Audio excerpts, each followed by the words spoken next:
How do we remove the guesswork in cancer? So we're going to talk about N of 1 precision oncology and how this transforms the entire cancer landscape. Taking the guesswork out of cancer is so important. For decades, cancer has just been guided by averages. Double-blind clinical trials, average outcomes. For some patients it works, others it doesn't. Average tumor information, only maybe a couple of dozen data points. Biopsy, tumor markers, imaging, average results. Treatment isn't working the way we want it to long-term. But cancer isn't about averages. Every tumor is unique and has its own fingerprint. And that's why the future is based on N of 1 precision oncology treatment that is designed just for you. It is so critical. For the last 25 years, my team and I have been working on this area of N of 1 precision oncology, and we have seen the major difference it has made for patients. And in our medical center at Envita, we've helped thousands of patients to get targeted care when they failed hospitals across the country with this technology. In our published 2024 paper, we showed 34 times better treatment responses than standard care oncology for late-stage cancers that only had a 2% response rate, and 43 times better quality of life. This is the number one thing, right? Because quality of life is key because of precision oncology. And 95 times fewer side effects. And that's just not incremental progress. That's an entirely different category of oncology we like to call medicine 3.0 in the oncology space. The problem with the old model of traditional double-blind clinical trials is where it's built for an era where we didn't know much about cancer biology. We didn't understand its heterogeneity, its uniqueness, all of its biomarkers and targets. Patients with the same type and stage of cancer, you give them all the same thing.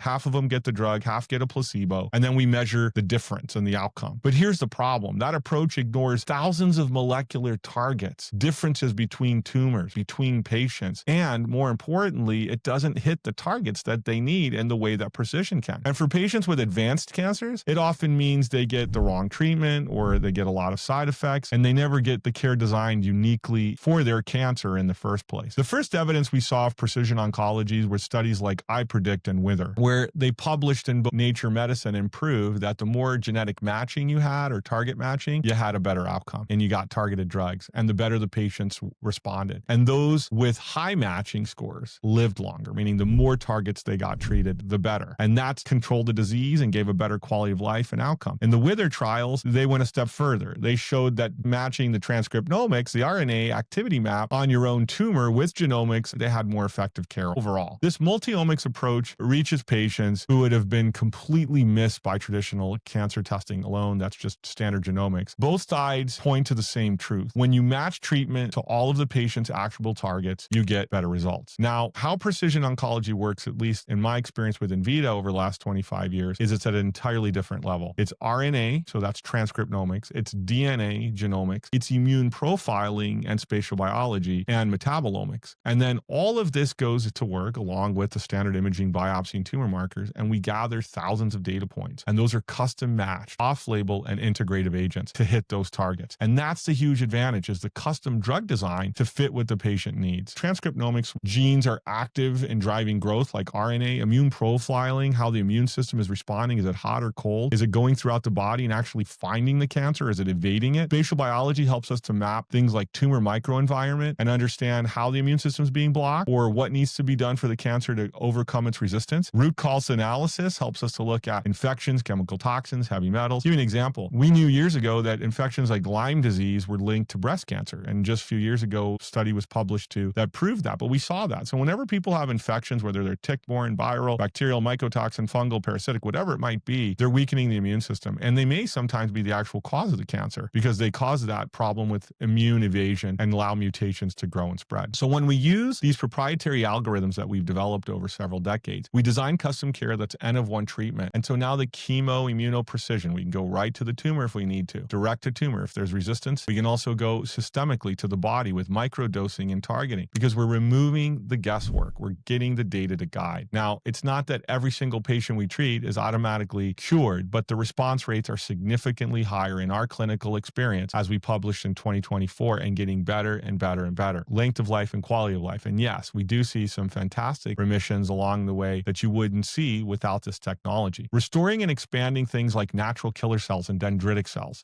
outside the body and returning them so that we can actually target the tumors using DAMPs and antigens and tools that allow us to type the immune system specifically for the patient. Combining these targeted treatments, addressing multiple mutations simultaneously, looking at the metabolic and immune support, but targeted for each patient, makes all the difference in the world. So why this changes everything? Because, well, N of 1 precision oncology, there's no guessing. We don't just throw a drug or try this regimen, and if it fails, try this other regimen. We guide it, and we use real-time adaptive monitoring to make sure the patient's responding. We build the care, guide the care, drive the care step by step with detailed data. It's the difference between firing a missile in the dark and landing a rocket on a dime. Our data proves it. Late stage, particularly complex cancers, need this. And the sooner you incorporate precision oncology in our clinical experience, it makes a big difference. We saw that in what we published, but we see that every day clinically. So the future of medicine, I believe, is not the double-blind placebo clinical trial model, because with today's AI, deep learning, all the data we have, this is just takes forever, and people suffer through an archaic model. The value of population-level research is just, I don't think, there anymore for oncology, specifically because we know so much about tumors now. We know the hallmarks of cancer. We can test them. We can understand them. Studies like iPredict and Wither show how important it is for precision. The more we move to N of 1, the faster we're going to see people see healing, responses, longer-term care, because we're actually using the modern technology that's available today and letting the data guide. The more unique the targets, the more unique the therapies need to be. And that's what we find. Two people, same type, same stage of cancer, totally needing different therapy. We build it on the patient, and this is the future of oncology. If you or a loved one, is facing cancer and you don't want to settle for the averages, you don't want a one-size-fits-all, and you don't want to be driving blind anymore, don't settle for that.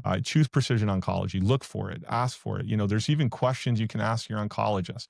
How is this chemotherapy specifically for my cancer? Can you show me its mechanism of action? Can you tell me what the genetic targets are? Can you tell me what the transcriptomic targets are? Can you tell me what the immune system targeting is, immune profiling? I really challenge you to ask your oncologist this. And over 99% of them will look at you and say, we have no idea. We basically are using a protocol because this has not been typed on you. This is an average clinical trial. This is what we have seen in large cohorts of patients because they haven't done the testing. They don't have the molecular profiles in their hands to know what they need to do. And in the end, that is the most important piece. So I encourage you to ask those questions. Challenge your doctors. It's good for them to know too that they're kind of flying blind and using protocol-driven care. But as you get into later and more complex cancers, these are questions you should be asking, not being driven into palliative care, sent home to die, or hospice. You should be asking these questions. These are important questions.